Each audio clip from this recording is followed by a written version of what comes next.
Those of you who were here last week remember that I spoke about the crisis that the church is facing. That the crisis is reflected in the gospel last week of the ship, the bark of Peter that was taking on water, taking on waves, and becoming unsailable. We talked about last week the fact that the church is in crisis. And crisis has two faces. Crisis has the face of threat. Yes, the ship is taking on water. The ship could go down. But it's also, its other face is opportunity. So the church is facing a challenge, but also seeing an opportunity to begin a new, a fresh approach to the gospel and to following Jesus. Now it's curious that over our history of faith over the last 4,000 years, we've seen this crisis come and go, usually about every 500 years. Seems to be a pattern that God is taking us through. Every 500 years, we kind of plateau and then decline, and then there has to be a resurgence of new energy and new excitement around the faith, so that people can engage the gospel again. So, although we may be facing crisis, we're also part of a larger arc of possibility that has been happening. Let me take you a little bit through some of it. So if we date ourselves to the year 1000 BC, this was the establishment of the kingdoms, the kingdoms of Israel. Israel in the north, Judah in the south, David. This was a high point, an elevation of the faith as they established cultural worship in and around Jerusalem. But after so many years, the faith begins to take a dive and begins to weaken among the people, and they went off after strange gods and strange things that took away their ability to really worship the one true God. And so there was a decline in the culture, there was a decline in the religion, there was a loss. And we saw this in the Babylonian captivity. It took place in 587. And it wasn't until they began again in 500 to rebuild their country that we see a resurgence of religious fervor and new life. So you can see that in the Second Temple period. They built the temple again, and they restored the religion, and they made the religion much more vital as a part of awe and, dedication to the law of God, a renewal. That stayed its course until a gradual decline again, and Jesus on. So you see there, 0 BC, Jesus new faith, a whole new energy, a whole new vitality to what it means to worship God. And so this is the inauguration of Christianity, and the early Christians flourished. And by the year 300, we were all over the ancient world. This is a period of early Christendom where the expansion of the church was rapid and large, and there were great apostles and missionaries who promoted the church throughout the ancient world of Egypt, of northern Africa, of Asia, of Turkey, of Europe. But gradually, we're going to see that decline after another 500 years. And after 500 years, we watched the Roman Empire crumble.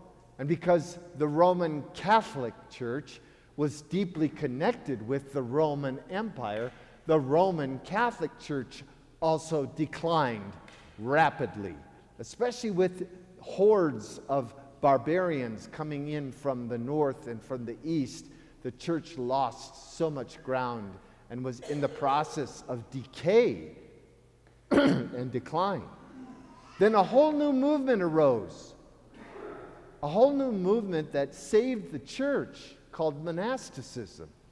And in the monasteries of Europe and northern Africa and parts of Asia, culture art, learning was all preserved within the walls of these monasteries, so that the church was preserved and a whole new spirituality rose up for the Catholic Church in terms of what it meant to be dedicated completely to God through the monastic system.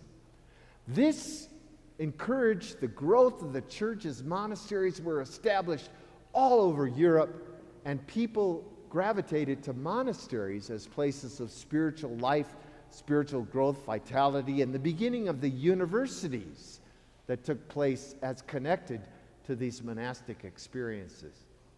But again, as the church reaches a particular point, it begins to decay as people lose interest and lose heart, and there's decadence, and there's decline in the life and the ministries of the church. And so around the year 1000, we see massive corruption in the church, decadence in the clergy, and a total fragmentation of spiritual life because of what was happening in Europe and as well the church. So we have to begin again. Here we are around the year 1100. At 1100, St. Francis of Assisi hears a crucifix speak to him in the church called San Damiano. The crucifix speaks to him and says to Francis, "Rebuild my church." And with that, there is a whole new resurgent in the life of the church with the Franciscan order, the Dominican order, the Poor Clares, religious communities who embraced gospel poverty and gospel values, forced the church to re-examine its life and to recommit itself to Jesus Christ in a whole new way. And that mendicant era, mendicant means those who beg, and it's a reminder of the origin of that group of scholastics and ecclesial people, that they lived their lives in poverty so that they would be an example to the church of what it means to depend completely on the Lord. And so with the mendicants, you had a rise again in the church and growth and development. And then after 500 years, depletion, decline, decay, again, corruption in the church. This is hierarchical church, the selling of indulgences, the expansion of the church as a political power in the world, and gradually losing its spiritual vitality. What happens? Crisis. And the crisis is the Protestant Reformation. The Protestant Reformation forces the church to re-examine itself and to reclaim its traditions and to reinterpret itself in the light of the circumstances of the world. And so that called together the Council of Trent and a resurgence of missionary activity in the world as peoples were exploring other nations and other peoples around the globe. The Christian church spread vastly and rapidly. But over the last 500 years, we've seen a plateau and then a gradual decline. That the church has lost its influence in the world. That the church has lost its conviction for many people. They don't buy the church. And this began in the age of enlightenment. And we saw the gradual decrease as people said religion isn't true. And there was atheism and new political systems and structures that defied what the church had been. That's the era of Christendom, and we're watching the end of it. Christendom. What is Christendom? This is Fulton Sheen. Bishop Fulton Sheen said in 1974, "We are at the end of Christendom. Not the end of Christianity, nor of the church, but of Christendom." Now, what is meant by Christendom? Christendom is economic, political, and social life as inspired by the values and the teachings of the church. In other words, at one point, all of Western culture was Christian. Everyone was a Christian. And that helped us to establish in the culture Christian means, Christian ways of life, Christian ideologies, Christian patterns of behavior. That was everyone that way. And it reinforced us and strengthened us as a church to know that the culture was generally Judeo-Christian and that we were sharing values. Even we would have different faiths, but we were sharing the same set of ideals and the same set of values. But now that has come to an end. And it's not just dying. Christendom is dead. And we live in a world that is hostile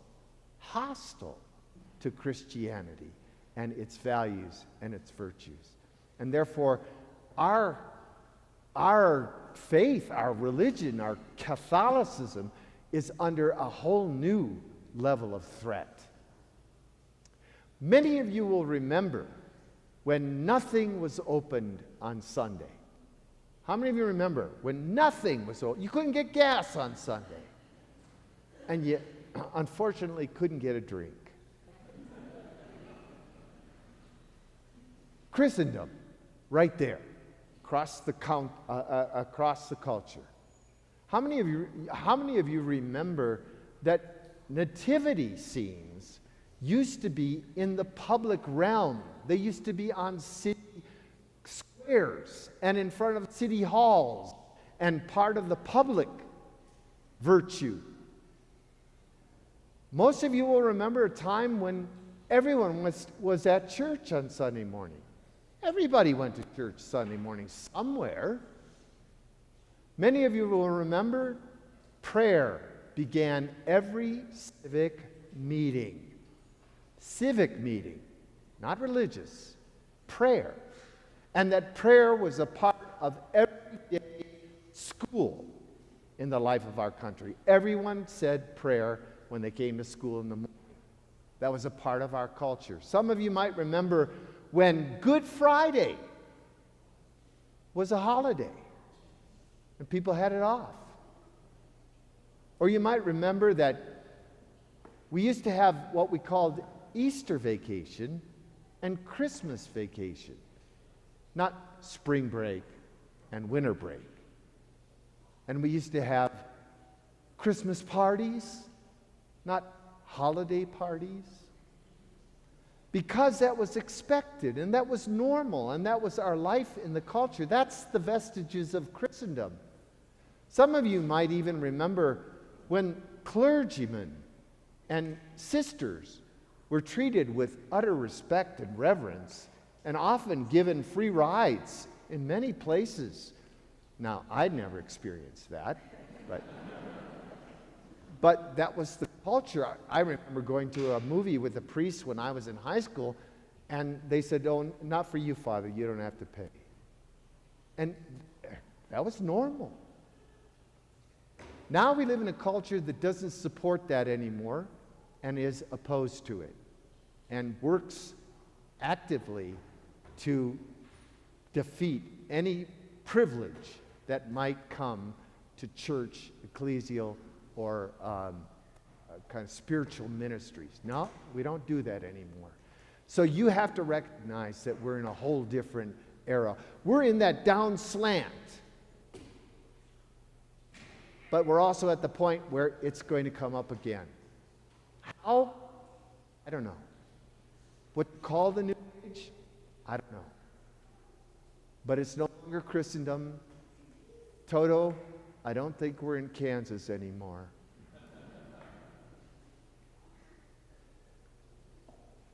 We've taken this challenge seriously in St. Columba. Your parish council, parish staff, we've worked hard over the last 2 years to really address some of this and to now bring it to the church so that the church understands what we're dealing with. That it can't be business as usual. A couple years ago, year and a half ago, we invited you to do a survey. You did that survey, our parishioners. You did that survey, and we gleaned from it a lot of information. One of the things that we understood from that survey is how our participation in the life of the church breaks down. there are three groups in the life of the church, in the life of the Catholic Church today. One we're going to call cultural Catholicism. Cultural Catholics are those who go to church on Christmas and Easter. Anyone here? Go to church on Christmas, Easter. They have a child. They seek baptism. They have no ongoing relationship to the life of the church. They still consider themselves in their minds Catholic because they were baptized and they received their first communion, so therefore they must be Catholic. Even though they don't participate at any level in the life of the church, seek things from the church when they want them. Cultural Catholics, still have plenty of them. Then we have Christendom Catholics. Christendom Catholics are those who go to church faithfully, who say their prayers and attend the sacraments, but that's about it. That's their commitment level. They don't see that their Christian faith is a part and parcel of everything that they do and every aspect of their life. They just fulfill the obligations. Pay, pray, and obey. They're the ones. Okay? Just kind of doing what they've always done. Then the third group that we're going to identify is called intentional disciples. Those who have taken seriously the gospel message, those who make the gospel a part of their everyday experience and their everyday life, and they want to further the growth and the life of the church. This is a situation that we want to create for our parish. We want to make everyone in this building an intentional disciple of Jesus, that you have dedicated yourself to this movement of discipleship and evangelization. And so we're heading in that direction with the council, with the staff, with what we're doing here. This is the situation that we find ourselves in now. If you look at that dotted line, that's where we're at, okay? The church has taken a radical decline. But we don't know, because look how full our church is. Wow, this is great. There's nothing going on here, except that this isn't a real image of what's happening in the life of the church. So we are, at this point, trying to maintain everything. Okay? For the last 500 years, this is the way parishes were. This is what priests did. Where are the nuns? Why don't they bring them back? You know, all this kind of keep it all going, because this is the life of the church. Except that it's not going like that. So even though we're trying to keep everything going, think of it this way. Today there are half the number of priests in the church than there were 50 years ago. And yet we've kept our masses the same. We've tried to maintain our churches, our instruction, all of our sacraments, and all of our outreach. We've tried to maintain and keep it all going. We haven't changed anything that we've done, and it doesn't work. So we have to re-examine what we're doing and ask ourselves, what is effective in the light of the world today that's in a faith crisis? And how can we bring the gospel? Can't keep doing the same thing. So, in this parish, and I know there's a lot of visitors here, but that survey that I talked about outlined or elicited responses from people that helped us to identify 4 movements in the life of our parish that we want to continue to amplify and push and promote. The first is small groups. You've heard us talk about small groups and the value of small groups. Small group faith sharing is essential in the life of the church community today, because churches have become massive and people are no longer connected with each other. It is the small groups where we share our faith and our commitment to Jesus Christ. And so we have over 20 groups in our parish right now meeting on a regular basis. We want everyone to be in a group. Not some, but everyone in our parish to participate in a small faith sharing group so that they can grow in their faith in Jesus. And we're going to continue to push that. Your parish council, your faith formation director, me and the staff, we're going to continue to push that and make opportunities available to you. Secondly, we're going to focus on the domestic church. What is the domestic church? It's the church that isn't here. It's the church of the rest of your lives. It's the church of your dining room table. It's the church of your living room in front of the TV. It's your church when you are the church when you're out doing sporting events. It's that church that we want to strengthen and foster and help grow. And so we've got to give you, as a parish, we've got to give you the tools and the mechanisms by which you could strengthen the domestic church, because that's the real church. That's the vital church that carries on the life of faith. Thirdly, we want to always maintain our connection to the sacraments and to worship, because here in our sacramental life and in our worship life, we connect with God and we renew our commitment to one another. Our sacramental life is essential and core to the life of the church. And finally, no one is a disciple unless they're actively serving. If you're not serving somebody else, you're not a disciple yet. And so the call to intentional service and making that possible for every member of the parish is also an essential element of what it means to be involved in prayer, evangelization, and discipleship. So this is what I'm challenging you with as church. And if you're visiting, I want you to bring this vision to others, because unless we share this vision, unless it's shared around the church, and unless we recognize that the church is in crisis, we're just going to keep floating along that dotted line and think it's all going to be well when it's not, and we're all going to die off and there's going to be nothing left. So we've got to create new initiatives, new opportunities, new life and vibrancy for our parish, and I want you, every one of you, to be a part of that. In 2 weeks, Father Matthew Wharton from the diocese, who is the mission director and the vicar for the new evangelization and intentional discipleship, is coming to speak with our parish. He's coming to spend 2 weeks with us, visit small groups, and to preach and to offer an evening of encounter with Jesus, calling that a rally. So he'll preach the weekend, and then the Tuesday, the 13th of July, he'll offer a rally for us to re-encounter Jesus and to recommit ourselves to our faith. So I want everyone there. Everyone should be there so that we can recommit to our new vision of what it means to be the church.